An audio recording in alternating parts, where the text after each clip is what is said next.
You know, there's various reasons why you should avoid neighborhoods. I'm gonna tell you what I think is most valuable to you. Aside from safety, you know, there's bad neighborhoods and good neighborhoods everywhere. Doesn't matter the price point, doesn't matter where it's located, anything can happen. What I'm gonna tell you is much more specific and to me, very valuable. It's called your investment. We're gonna talk about your purchasing in these neighborhoods and what to look out for. Things like tax rates, things like schools, things like where you're going to get the best return on your investment for you and your family. So let's dive in again. The first one we're gonna look at is the area around the airport.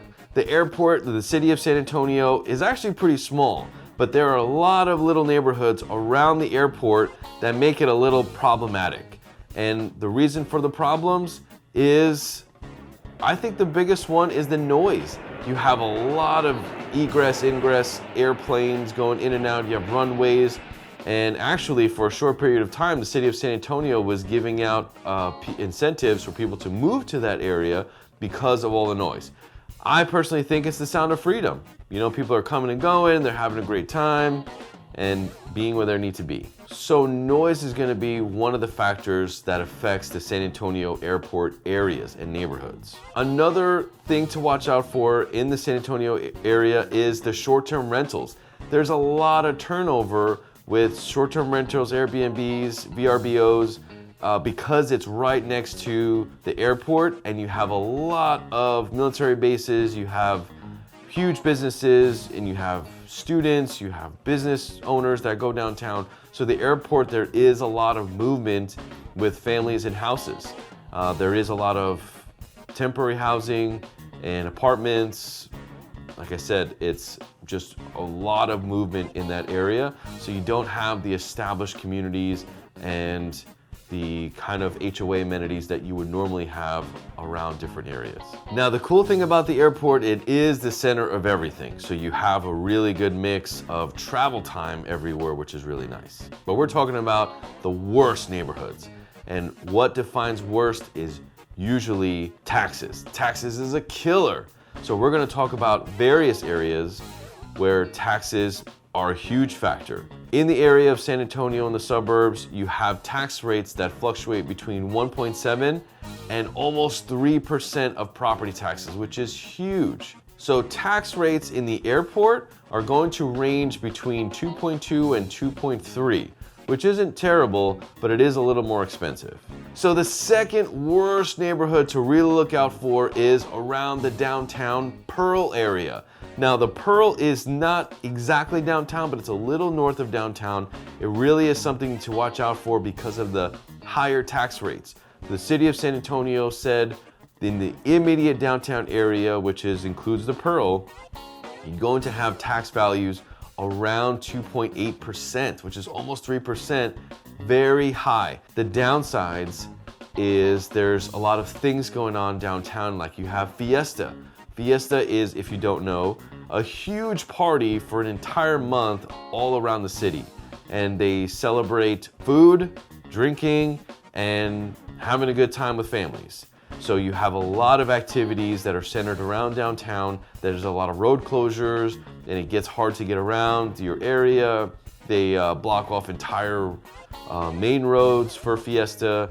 There's ticket sales, there's people parking everywhere. So that is potentially not the best area to buy because of that niche, which makes it also very beautiful. So let me give you a case example of one of the properties that I'm talking about that's near the Pearl. So we're on my website now, and we're gonna look up 110 Haywood Avenue, which is right next to the Pearl. It's a beautiful location. Sales price of $615,000. You have your taxes at $15,843. Now, doing the math, that tax rate is about 2.6, which isn't bad for the downtown Pearl area, but just know that it's not the best when you average across the city, which is closer to 2.2. So you have a great location, but it also has the downside of these taxes. The third worst neighborhood that I can think of right now and I'm gonna upset some people by saying this, it's gonna be Callison Ranch. Oh, I know, people love Callison Ranch. It's a great neighborhood. It has pools, it has neighborhood walks. It's right by a beautiful state park. Callison Ranch is good, but what's the downsides is its proximity to amenities. You have to travel very far. Culebra Road, 471, and Galm Road, if you look at a map, is going to be very congested during school times and people get off work.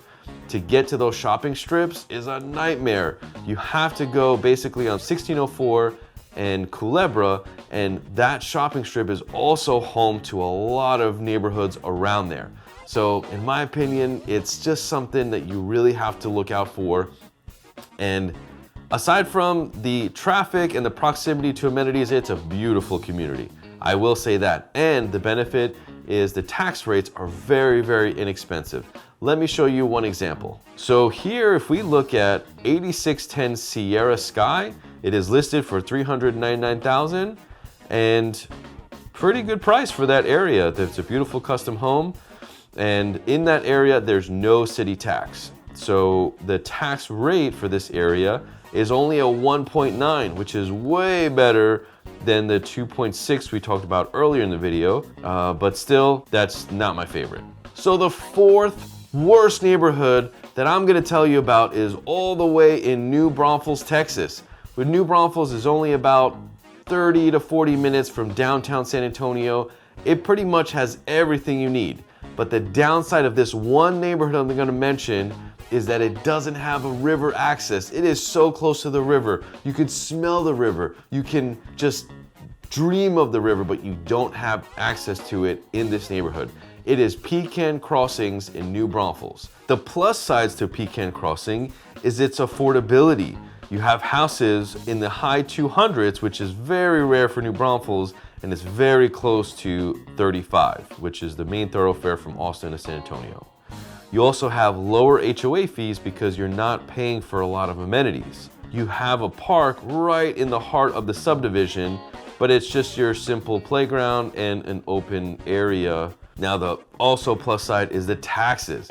Because Pecan Crossing is in Guadalupe County, some people say Guadalupe. In Guadalupe County, you have a 1.7% tax rate, which is really, really good. And this house here in 2083 Western Pecan, you have a sales price of $400,000 and the taxes are $6,688, which is really not bad for New Braunfels. New Braunfels has a really good school district, so the tax rate there is going to be 1.7, and that's a great purchase. I just don't like that it doesn't have river access. The last neighborhood to watch out for is South Bank in New Braunfels. Now, to be honest, I tried to find some negativity in this neighborhood, but it is beautiful. I would say the most negative thing is there's a $600 a year HOA fee, and the tax rate is at 1.8. So you're gonna pay a little bit more in taxes and have to pay $600 a year for this HOA. Let me tell you a very specific house that is just phenomenal. Let's look at 2319 Stratford Grace. This house is situated in South Bank, and the neighborhood has river access. It has huge half-acre lots. It has a pool, it has river access. And did I mention it has river access? Because who doesn't want river access in New Braunfels, which is the heart of everything? So South Bank is one of those that you are going to pay a little more in taxes, you're gonna pay more HOA fees, but you're gonna get a great community with river access. It has river access, if I haven't mentioned that. Pecan Crossings and South Bank do have heavy traffic going along to 35. Whether you're going towards Austin or you work in San Antonio, you are going to deal with very heavy traffic. They are constructing a $5 billion building project to have basically an expressway from Austin to San Antonio along 35 and expand the highway, but that's going to be another 5 years. So prepare yourself. All these neighborhoods have great things about them, but they also have the bad. I hope you enjoyed this video. Thanks for watching.